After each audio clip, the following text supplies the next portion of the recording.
cardom normally pini nili ang litum phan na baklang panchi nili online pen SDFC accounting pulo lapen passbook tamilong adlo lapen ATM tamilong adlo lapen checkbook tamilong adlo laso along passbook ATM card lapen checkbook tami iphawo sang ne rapelo post office lo lapen adun thu nili ATM card bang active bang bitan mat heno daklo lapen na fit nili reply thulo ATM card bang non kinili phang di adlo asi ya dahan lo ATM card ke nili phan phunang kolo post office long pen ATM card ang di adlo pu SDFC si nili account kang pulo online pes kang pulo lapen branch ke dipu karbing long yo pasi nili pini pasu ATM card long adlo lapen pasu ATM card nili unboxing pu mate input pu pasi ni tum video lang thui na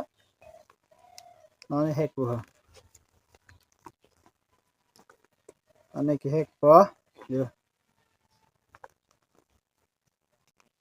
mo chip oyo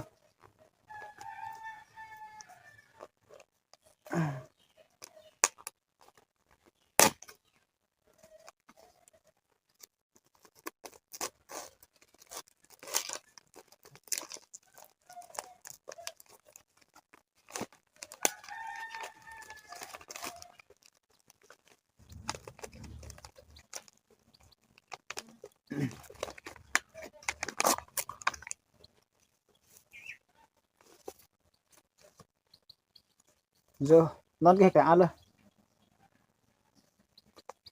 là lo niliban basi apply mat niliban thắt sang li lo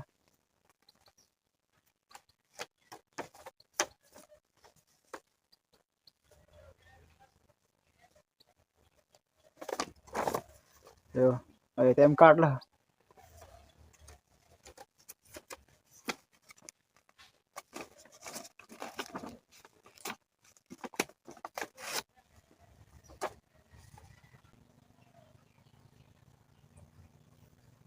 yo ara ATM card ke ha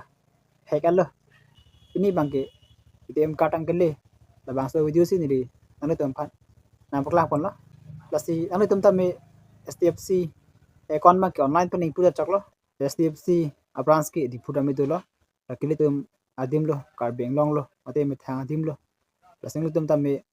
online pen SDFC account pu no lapen laso long passbook checkbook lapen ATM card tami long pu lasing tum tami online pen input ha dam de pin pen tami laki ili tum joy kilo lapen post pesong nangli pu nangli le tu phunang call po lapen ili tum chana mang pu asi nili tami pini ke yo ATM card che nam lo lapen ali tum hatami namak lang pon lo asi pini video ke pam la ngori ke prek le ili tum stong thuna kado ke phanta me thak me cardom